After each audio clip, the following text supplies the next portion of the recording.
এই মুহূর্তে আমি আছি একটা ভ্যানে, এই যে দেখতে পাচ্ছেন। মুহূর্তে আমরা আছি সেই মসজিদের রোডের সামনে। এই মুহূর্তে আমি আছি সেই মসজিদের সামনে। এই মুহূর্তে আমি আছি সেই মসজিদের সামনে। এই যে একটু পেছনেই হচ্ছে সেই যে ভ্যান দিয়ে এসেছি, সেই ভ্যান তার দিয়ে আছে। কথা এই ভ্যান দিয়ে আবার চলে যাব।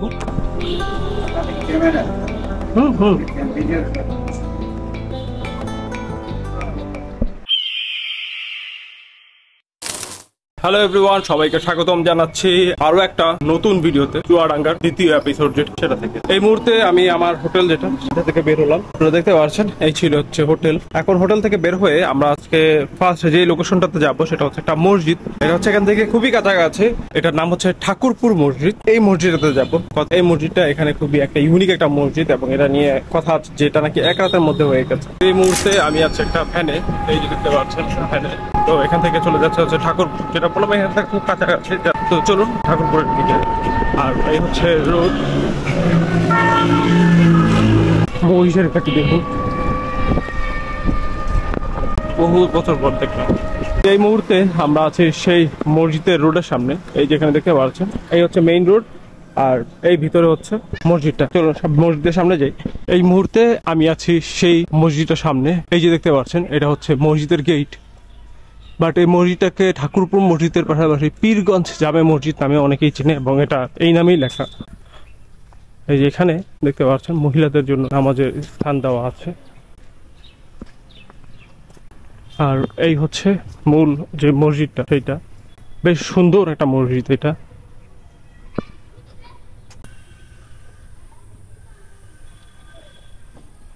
মসজিদটা অবশ্য আটকানো এখন,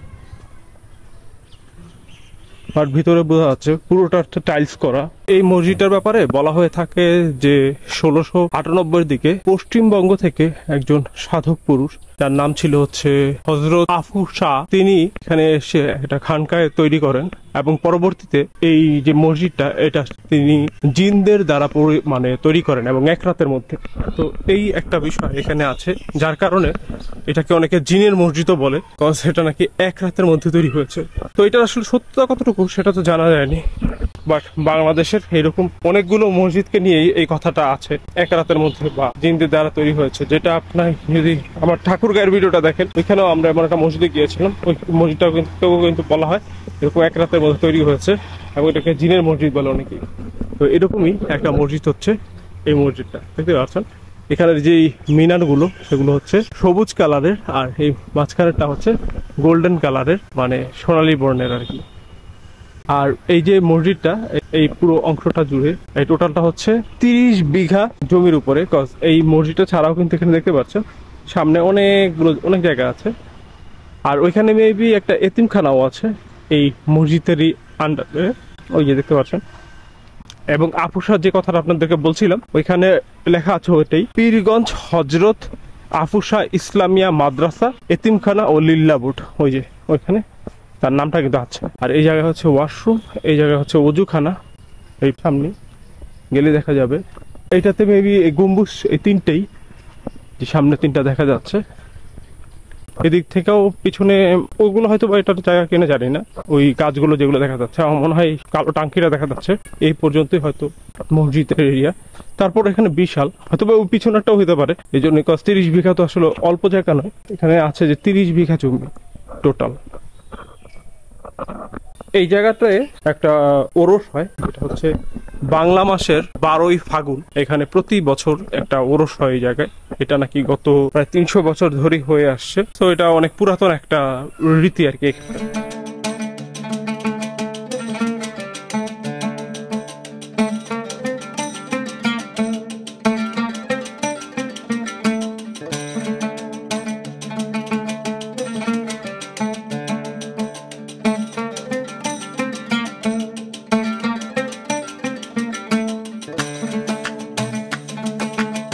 এই যে দেখুন, এই যে আমি যেটা বললাম এই সম্ভাব্য ডেট কিন্তু এখানেও লেখা আছে 1698 খ্রিস্টাব্দ। আর এইখানে হচ্ছে এই মসজিদের যে জমিদাতাগণ তাদের নাম দেওয়া আছে, যে কে কতটুকু জমি দিয়েছে। অনেক পুরাতন একটা মসজিদ, বলা হয়ে থাকে যে প্রায় 500-600 বছর আগের। মানে যদি আপনার 1698 হয় তাহলে তো অলমোস্ট 500 বছরের কাছাকাছি এই মসজিদের বয়স, অনেক পুরাতন। আর এই হচ্ছে মসজিদের যেই গেট, সেই গেটটা আমাদের ওই মসজিদটা দেখা শেষ করে আমরা হচ্ছে আবার রোডে, এই যে সিগনেচারটা দেখতে পাচ্ছেন, মেইন রোডের এখানে চলে এসেছি। কথা আমরা হচ্ছে এখন আমাদের যে দ্বিতীয় লোকেশন সেখানে যাব। এটা হচ্ছে ঘোলদারি মসজিদ নামে একটা জায়গা আছে, ওইখানে যাওয়ার প্ল্যান আছে। এখান থেকে অলমোস্ট দেখলাম গুগল ম্যাপে দেখাচ্ছে 12 কিলোমিটার, এবং আপনি স্ক্রিনও দেখতে পাচ্ছেন এই জায়গাটাতে যাবো এখন, ঘোলদারি মসজিদ যেটা, এটাও অনেক পুরাতন একটা মসজিদ, প্রায় 400-500 বছর আগের। তো এখান থেকে কিভাবে যেতে হচ্ছে এইটুকু 12 কিলোমিটার সেটা দেখি। এখান থেকে যদি ভ্যানে পাওয়া যায় তাহলে মনে হয় ভালো, বা কোনো অটো যাবে কিনা। অ্যাকচুয়ালি এটা একটু ডিফারেন্ট, একটু অন্য সাইডে পড়েছে, তো এটা এভাবে করে কিভাবে যাওয়া যাচ্ছে তো আমি আপনাদেরকে জেনে এবং কিভাবে যাচ্ছে সেটা আপনাদেরকে জানাচ্ছি। আর আমি এই মুহূর্তে একটা ভ্যানে আছি। আমাকে যেখানে দেখতে পেয়েছেন ওই লাস্ট ওই জায়গাটা থেকে আমি উঠেছি। আপনি যদি গুগল ম্যাপে খেয়াল করেন সেক্ষেত্রে হচ্ছে আমরা এই জায়গাটা, সেটা হচ্ছে ঝিনাইদহ বাস স্ট্যান্ড, স্ক্রিনে হয়তো দেখতে পাচ্ছেন, এই জায়গাটা পর্যন্ত যাচ্ছে। কারণ আমি ওখানে দাঁড়িয়ে অনেকবার ট্রাই করেছি ওইখানে যাওয়ার জন্য, বাট কোনো কিছু আসলে পাওয়া যায়নি। তো ওইখানে গিয়ে দেন ট্রাই করবো আবার। ওইখান থেকে মনে হচ্ছে যে গুগল ম্যাপে ওই রোডটা দিয়ে দেখাচ্ছে যে ওই এলাকাটা দিয়ে যেতে হবে। আমি নেমে হচ্ছে এই পাশে, এখানে একটা বড় দেখতে পাচ্ছেন ওভারব্রিজ আছে। তো দেখতে পাচ্ছি যে এইখান থেকে একটা রোড আছে, এই সামনে দিয়ে একটা রোড দিয়ে আছে। গুগল ম্যাপ দেখাচ্ছে যে এই রোডটা দিয়ে গেলে ঘোলদারির যে জায়গাটা যেতে চাচ্ছি সেখানে যাওয়া যাবে। তো চলুন চেক করে দেখি ওইখান থেকে সামনে একটা রোড গিয়েছে, সামনে দিয়ে ওইখান থেকে কোনো গাড়ি পাওয়া যায় কিনা যে ঘোলদারিতে, তাহলে সরাসরি ঘোলদারিতে চলে যাওয়া যাবে। আর এটার কাজ হচ্ছে এই ওভারব্রিজে দেখতে পাচ্ছেন, ওই সামনে যাই গিয়ে আপনাদেরকে কোনো কিছু পেলে তারপর দেখাচ্ছি যে কিভাবে করে আমি যাচ্ছি। এই হচ্ছে রোডের মাথা। এখানে আসার পর এই অটোটা যাচ্ছে হচ্ছে ঘোলদারি, এখান থেকে হচ্ছে 12 কিলোমিটারের মতন। তো এখানে আসলে কোনো গাড়ি ওইভাবে মানে অটো বাস ভ্যান সেটা আমাকে একা নিয়ে যেতে চাচ্ছিল না। একটা ভ্যানকে তাও বলেছিলাম সে 100 টাকা চেয়েছিল, যেহেতু আর স্বাভাবিক, এটা 12 কিলোমিটার দূরত্ব। এখন হচ্ছে এটা পেয়েছে, এটাতে আসলে কত টাকা সেটা জিজ্ঞেস করিনি, বাট যাবে বলেছে। লোকাল যেহেতু তো 30-40 টাকার মধ্যেই হয়ে যাবে হয়তো। এখানে গাড়ি দাঁড়িয়ে আছে বেশ কিছুক্ষণ, এখন পর্যন্ত আসলে ভরেনি। বেটার হচ্ছে আমি যেই অটোতে ছিলাম সেটা এখনো খালি, কেউই আসেনি নতুন করে। এখন সকালে নাস্তাও করে দিই, বেটার হচ্ছে এখান থেকে নাস্তা করে দিই। এই জায়গায় নাস্তার জায়গা আছে, দেখি এখানে কি পাওয়া যায়। এই রাস্তাতে কি আছে এখন? পরোটা হবে না? পরোটা আর সাথে কি ডাল ভাজি আছে? ডাল আছে, ডাল ভাজি না শুধু ডাল? শুধু ডাল। আচ্ছা আলো ডিম দিয়ে একটা ডিম ভাজি করে দাও। এই হচ্ছে পরোটা, এই হচ্ছে ডিম, আর এই হচ্ছে ডাল। এই হচ্ছে সকালের নাস্তা, ট্রাই করে দেখতে না করে। পরোটাটা মজা হয়েছে, পরোটাটা নরম হয়েছে, পরোটাটা ভালো। ডিমটা ট্রাই করে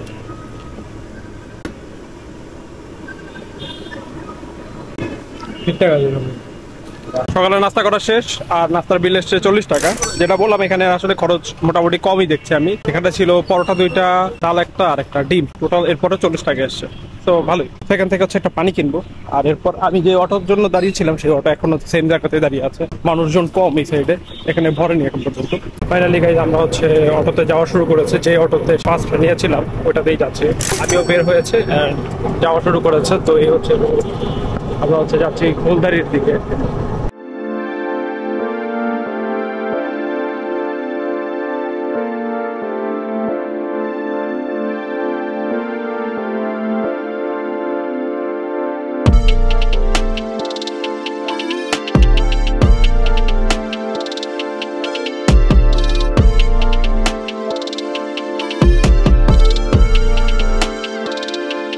ঘোলদারি বাজার যেটা, সেখানে এই যে দেখতে পাচ্ছেন এই অটো, এখান থেকে হচ্ছে গিয়ে 1 কিলোমিটারের মতন দূরত্ব আছে সেই মসজিদটা, একটু ঘুরে যেতে হবে।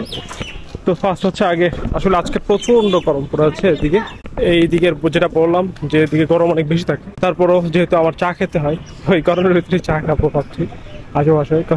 আজকে নাস্তার পরে চা খাওয়া হয়নি, দেখি চায়ের দোকান পাওয়া যায় কিনা। তারপর হচ্ছে সেই মসজিদের দিকে যাবো। মসজিদ এখান থেকে কাছাকাছি 1 কিলোমিটার জাস্ট। এখানে একটা চায়ের দোকানে এসে বসলাম। এটা হচ্ছে আমরা ছিলাম ওই জায়গাটায়, ওইখান থেকে কিছুটা দূরে এখানে আসতে হলো, 1 মিনিট হাঁটলেই এখানে হচ্ছে এই চায়ের দোকান। মাথার উপরে দেখুন ফ্যানেরও ব্যবস্থা আছে, খুবই ভালো। এখানেও দেখতে পাচ্ছেন মাথার উপর ফ্যান। আর এটা হচ্ছে ভিতরে চা খাচ্ছি। চাটার কালারটা দেখুন, কালারটা খুব সুন্দর হয়েছে। চাটা ভালোই মজা হয়েছে, টেস্টি আছে চাটা। এই মুহূর্তে আমি আছি একটা ভ্যান পেলাম, দেখতে পাচ্ছেন এই যে ভ্যান, এই হচ্ছে আমি ভ্যানের মধ্যে। তো এখন হচ্ছে যাচ্ছে সেই মসজিদটাতে, যেটা বললাম মসজিদটা হচ্ছে 1 কিলোমিটারের একটু কম হবে, ওই কাছাকাছি এখান থেকে। তো ওই মসজিদটাতে যাবো। এই ভ্যান যেটা সিলেক্ট করেছে সেটা হচ্ছে ভ্যান নিয়ে যাবে, আবার হচ্ছে ভ্যান নিয়ে, দেখতে পাচ্ছেন যে রোদ কিন্তু সেই লেভেলের পড়ছে আজকে। এখানে আসলে টেম্পারেচার অনেক হাই, মানে টেম্পারেচার কম হলেও এখানে মানে ফিলস লাইকটা অনেক বেশি, ফিলস লাইক 40-এর উপরে, 41, 42 এর উপরে। রাতেও গতকালকে হিউজ গরম লেগেছে। হঠাৎ করে ওইখান থেকে ঢাকা থেকে আসার পরবর্তীতে কুষ্টিয়া, আমরা মেহেরপুর, যতগুলো জেলায় ছিলাম প্রত্যেকটাতেই হচ্ছে টেম্পারেচার অনেক। ইভেন আমাদের নেক্সট 2টা যে থাকবে সেগুলো তো মোটামুটি এরকমই থাকবে। তো যাই হোক, এখান দিয়ে হচ্ছে এখন আমরা সেই মসজিদের দিকে যাচ্ছি। চলো সেই গোলদারি যে মসজিদ, যেটা হচ্ছে অনেক পুরাতন একটা মসজিদ, যেটা আমি ইন্টারনেট থেকে পেলাম, সেই মসজিদটা দেখে আসি কি অবস্থা। তবে আমি যতটুকু শুনেছি যে আগের মতো নেই, অনেক কিছু চেঞ্জ করেছে। এই মুহূর্তে আমি আছি সেই মসজিদের সামনে। এই যে একটু পেছনেই হচ্ছে সেই যে ভ্যান দিয়ে এসেছি, সেই ভ্যান দাঁড়িয়ে আছে, কজ এই ভ্যান দিয়ে আবার চলে যাব। এখানে দেখতে পাচ্ছেন এই যে মসজিদটা। তো এই মসজিদটার এইখানে আমি যেই ছবিটা দেখেছি সেটার সাথে কিছুটা অমিল আছে। এর কারণ হচ্ছে এই উপরের যে অংশটা সেটা রং করা ছিল না, বাট এখন বর্তমানে রং করেছে। বাট আগে শ্যাওলা পড়া এরকম একটা অবস্থায় ছিল। তো এখানে নাকি টাইলস করারও প্ল্যান ছিল, বাট টাইলস নাকি এখানে হচ্ছে না, করা যাচ্ছে না, যার কারণে টাইলসটা আর করা হয়নি। বাট টাইলস করলে এটা আরো যেটা ছিল মানে আগের যে ব্যাপারটা সেটা আরো পরিবর্তন হয়ে যেত। তো এটা সম্পর্কে আপনাদেরকে একটা তথ্য দেই, এবং শুধু একটা নয়, বেশ কিছু তথ্যই। যেমন এই যে মসজিদটা দেখতে পাচ্ছেন, এটাকে অনেকেই বলে এই দিককার সর্বপ্রথম মসজিদ, আবার অনেকেই বলে বাংলার সর্বপ্রথম মসজিদ। কারণ হচ্ছে এই মসজিদটা তৈরি হয়েছে 1006 সালে, এখন বর্তমানে চলছে হচ্ছে 2025। সেই হিসাব যদি আপনি করেন, তার মানে এই মসজিদের বয়স 1000-এরও বেশি। তো এত পুরাতন মসজিদ কিন্তু সচরাচর হয় না বা সচরাচর নেই। তো দেখতেই পাচ্ছেন এই মসজিদটা হচ্ছে আপনার এখন বর্তমানে লক করা ভেতরে, তাহলে ভেতরে গিয়ে আপনাদেরকে দেখাতে পারতাম। বাট মসজিদটা ভেতরে হচ্ছে তালা দেওয়া, কারণ এখন মসজিদে নামাজের সময় নাই, তো নামাজের সময় ছাড়া তো আসলে বাংলাদেশের মসজিদগুলো বন্ধ থাকে। এই হচ্ছে মসজিদটা, আর এর উপরে গম্বুজ দেখতে পাচ্ছেন, গম্বুজ আছে 3টা। আর এই মসজিদটা যে তৈরি করেছে তার নাম হচ্ছে ওমর শাহ। সে এই মসজিদটাকে তৈরি করেছে এরকম একটা কথা আছে, সেটা ইন্টারনেট থেকেই পাওয়া। আসলে এটা সত্যতা তো জানি না। এই যে মসজিদের ভিতরে দেখতে পারলে বুঝতে পারবেন এই মসজিদটার যে পুরাতনতা। দেখুন ভিতরে কিন্তু রং উঠে গেছে মসজিদের, এবং মসজিদের দরজাগুলো দেখুন কাঠের দরজা, সেই আগের আমলের কাঠের দরজা। আর এই যে নিচে টাইলস করা আছে। আর এই হচ্ছে সেই মসজিদটা, অনেক পুরাতন মসজিদ, অনেক। এদিক দিয়ে হচ্ছে গেট।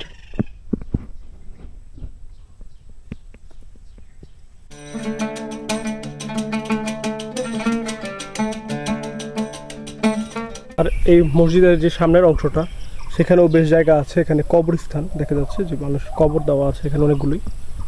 আর ওই পাশটা হচ্ছে ক্ষেত, ধান ক্ষেত এই দিকে।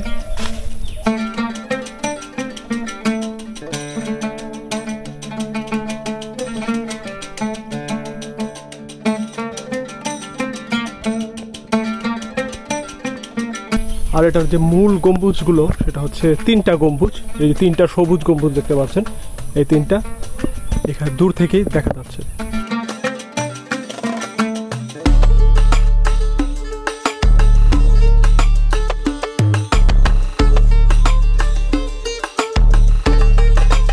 এই মসজিদটা আমরা ঘুরে দেখলাম।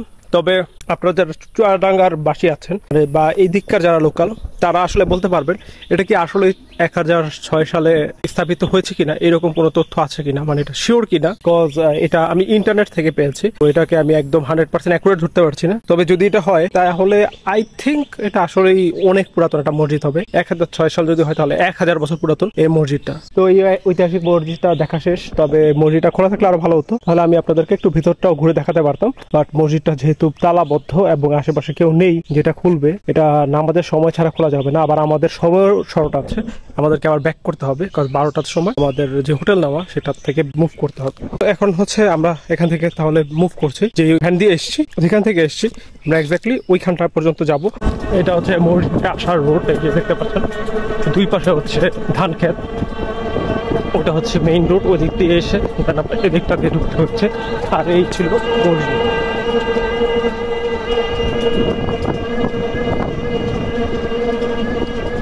আমরা হচ্ছে সেই মসজিদ দেখে এখন এই গোলদারি যে বাজার, সেই বাজারের এখানে চলে এসেছি।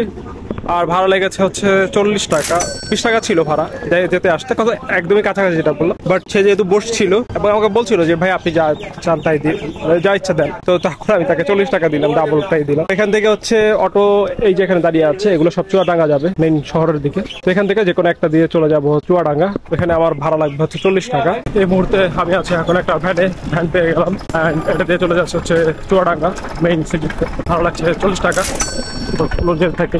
আর এই হচ্ছে রোড, এই রোডটা দেখেছেন অবশ্যই আসার সময়। তো যেতে থাকে চলুন। এই মুহূর্তে আমি আছি স্টেশনের সামনে, এই যে ট্রেন যাচ্ছে স্টেশন, এইখানেই সেই দোকানটা আছে। বাট একটু ভিতর দিয়ে ঘুরে এসেছি, দ্যাটস ওয়াই হচ্ছে এই পাশে এসে নেমেছি।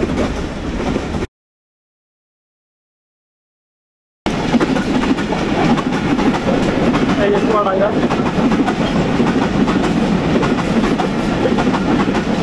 এই যে দেখতে পাচ্ছেন এটা হচ্ছে প্ল্যাটফর্ম 1, আর সামনে আবার লেখা আছে প্ল্যাটফর্ম 1। স্টেশন থেকে পেছনের যে রোড, মানে স্টেশন ছিল এখানে, এটার পেছনে এই যে দেখতে পাচ্ছেন স্টেশনের এই লাল ইয়েগুলো দেখলে বুঝতে পারবেন এটার পেছনের যে গলি, পেছনের গলি দিয়ে যেতে হচ্ছে আমাকে। আমরা যে মিষ্টি দোকানের কথা বলেছি আপনাদেরকে, হয়তো শুনেছিলেন বা বলেছি কিনা আমার এক্স্যাক্টলি এখন মনে নেই। সেটা হচ্ছে কালীপদ এই দোকানের নাম। এটা এখানকার একটা বিখ্যাত একটা মিষ্টি, তো এটা ট্রাই করার জন্যই এইটুকু পর্যন্ত আসা। এটা হচ্ছে এখানে একজন মুরব্বীর সাথে কথা বলছিলাম, সে বললো যে এখান দিয়ে অল্প একটু যেতে হবে, গেলেই সেই কালীপদের মিষ্টিটার দোকান যেটা সেটা পাওয়া যাবে। গাইজ আমরা হাঁটতে হাঁটতে কালীপদ দাস অ্যান্ড সন্স এই দোকানটার সামনে চলে এসেছি। মিষ্টি আছে তো নাকি? এই সাইডে এসে দেখ। ও এই সাইডে এসে দেখা যাবে না? ও রাইট, এই যেখানে দেখতে পাচ্ছেন এখানে প্রাইস লেখা আছে। সন্দেশ, বরফি সন্দেশ, শাহী ভোগ। হ্যাঁ তাহলে আমাকে এই কালো জাম দিয়ে একটা, আর হচ্ছে সন্দেশ দেন একটা, আর এই বরফি সন্দেশ দেন। হ্যাঁ এক কেজি। এখানে আরো অনেক রকমই আছে, সবগুলো তো এখন ট্রাই করা পসিবল না, মিষ্টি আমি একটা তেমনটা খাই না, তো অল্প ট্রাই করেই দিই। বড়টা দেন। হ্যাঁ এক পিস ভালো করে দাও। তো এই হচ্ছে দোকান। হ্যাঁ হ্যাঁ সন্দেশ যেটা, এটা দেন একটা। হ্যাঁ এটাতেই দেন, সমস্যা নেই। তো এই দেখতে পাচ্ছেন এই হচ্ছে 3 আইটেম। ফার্স্ট ট্রাই করবো যাতে কালো জাম যেতে সেটা।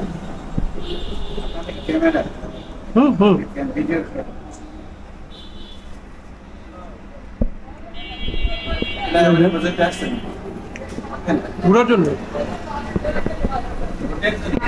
ঘোরাঘুরি করার জন্য আসছে জাস্ট। হ্যাঁ ওই তো ব্যাপার বুঝতে মনে হচ্ছে কি আমি 64 জেলা ঘুরতেছি, ওই হিসেবে চুয়াডাঙ্গা ঢাকা। ভাইয়া কি দোকানে? ও কালীপদ যে, তাহলে উনি খেয়ে হয় বড় বাবা। তাহলে আপনাদের এটা অনেক পুরাতন দোকান। 115 বছর। 115 বছর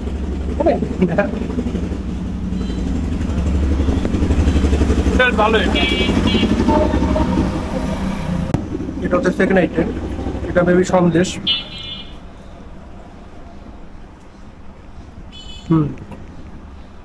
সন্দেশটাও ভালোই মজা, আর মিষ্টি কম, এটা একটা ভালো।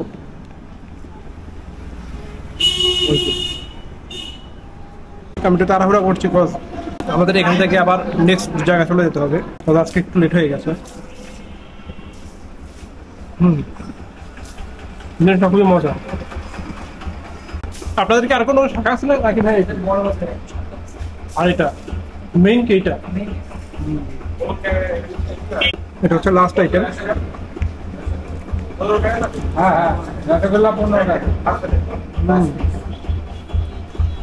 এটা আমার ফেভারিট, এটা ভালো লেগেছে বেশি, বরফি যেটা।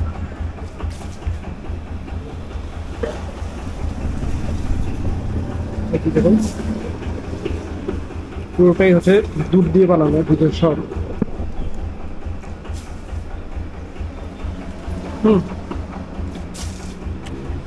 রিকমেন্ডেড, আপনারা যদি এখানে আসেন ট্রাই করতে পারবেন। আমি তো মিষ্টি তেমন একটা খাই না, তারপর তিনটা যে খাইলাম তিনটাই খুব ভালো। হ্যাঁ হ্যাঁ, আমি এখান থেকে আবার ওই যে আমার নাম হচ্ছে শাওন দা বাজেট ট্রাভেল। শাওন দা বাজেট ট্রাভেল। হ্যাঁ হ্যাঁ, কত হচ্ছে আমার এখানে? 80 টাকা। ভাইয়ের নামটা জানি কি? অরূপ দাস। অরূপ দাস। ওকে, তো এই ভাইয়াই হচ্ছে এখানকার এখন, উনি হচ্ছে 3 নাম্বার তাহলে, আপনি 4 নাম্বার। Sorry 4 number. কালীপদ হচ্ছে আমার গ্রেট গ্র্যান্ডফাদার। আচ্ছা ঠিক আছে ভাই, ধন্যবাদ। উনি কালী। ও আচ্ছা, কোনো সুবিধাও আছে এখানে? এই যে এখানে হচ্ছে মেইন, আচ্ছা ঠিক আছে, ধন্যবাদ। ঠিক, ধন্যবাদ। তো আমরা হচ্ছে এটাও ট্রাই করে ফেললাম অ্যান্ড টেস্ট বলবো আসলে খুব ভালো। কালো জামটা ফার্স্ট যেটা নিয়েছি সেটা আমার কাছে খুব একটা স্পেশাল লাগেনি প্রথমে, বাট পরবর্তীতে যখন আমি সন্দেশটা নিলাম ওইটা খুবই ভালো টেস্ট। লাস্টের যেটা বরফি খেয়ে তো আমি মনে হচ্ছে অ্যাকচুয়ালি এখানকার জিনিস খুব ভালো, ওটা খুব মজার ছিল। লাস্টে যেটা খেলাম যেটা সাদা কালারের, ওটা খুব মজার একটা, মানে ওটা খুব ভালো লেগেছে আমার কাছে, আমার ফেভারিট। তো এই হচ্ছে আমাদের এখানকার কালীপদের মিষ্টির রিভিউ বলতে পারেন, রিভিউ বলবো যে ভালো। এটা আসলে অবশ্যই ট্রাই করবেন, এটাকে বাকেট লিস্টে রাখতে পারেন। হোটেলের দিকে যাই, হোটেলে যাওয়ার যে সময় সেটা অলরেডি আমি লেট করে ফেলেছি, তাড়াতাড়ি গিয়ে দেন হচ্ছে লাস্ট কথা বলছি। ফাইনালি আমাদের চুয়াডাঙ্গার যে ভ্রমণ সেটা শেষ হচ্ছে। আমি এখন আছি আমার রুমে, আমার সাথে দেখতে পাচ্ছি ব্যাগ এন্ড সবকিছু নিয়ে আছে, তো বের হয়ে যাচ্ছে। তো ভিডিওটা শেষ করার আগে একটা জিনিস বলবো, আমি যে হোটেলটাতে ছিলাম সেটাকে আমার একটু কেমন যেন লেগেছে, ডিফারেন্ট। আই ডোন্ট নো এখানে কি ইস্যু, আসলে এরকম আমার সাথে কিছু হয়নি, বাট তারপর আমার কেমন জানি একটু বিয়ার্ড মনে হয়েছে এই হোটেলটাকে। Whatever, I don't know. আসলে যারা চুয়াডাঙ্গা থেকে দেখছেন তারা হয়তো বা এই হোটেল সম্পর্কে তাদের কোনো আইডিয়া থাকতে পারে। হোয়াট এভার, আমরা হচ্ছে এখান থেকে বের হয়ে যাচ্ছি। আর আই হোপ আপনারা যারা ভিডিওটা দেখেছেন, চুয়াডাঙ্গার মানুষ হোক আর চুয়াডাঙ্গার বাইরের যে কোনো জেলারই হোক, আপনারা সবাই এনজয় করেছেন। কজ আমি নিজেও এনজয় করেছি চুয়াডাঙ্গার এই সফরটা। খুবই, আমরা সবকিছুই মোটামুটি খুবই ভালো ছিল, ইভেন সেই লাস্টের মিষ্টিটাও খুবই ভালো ছিল। এখান থেকে ভিডিওটা শেষ করে দিচ্ছি। তো ভিডিও যদি ভালো লেগে থাকে তাহলে ভিডিওতে একটা লাইক দিতে পারেন, চ্যানেলটিতে যদি নতুন হয়ে থাকেন তাহলে চ্যানেলটিতে সাবস্ক্রাইব করতে পারেন। আর আমি কোথায় আছি সেটা রিয়েল আপডেট জানতে সেক্ষেত্রে আমাকে ইনস্টাগ্রাম ফলো করতে পারেন, নামটা এখানে দেখা যাচ্ছে অবশ্যই, শাওন আহমেদ। এখানে ফলো করলেই আপনি জানতে পারবেন এক্স্যাক্টলি এই মুহূর্তে আমি কোথায় আছি। আপনাদের সাথে দেখা হচ্ছে আমাদের পরবর্তী যে জেলার ভিডিও সেখানে। তো ততক্ষণ পর্যন্ত সবাই ভালো থাকুন, সুস্থ থাকুন, আল্লাহ হাফেজ।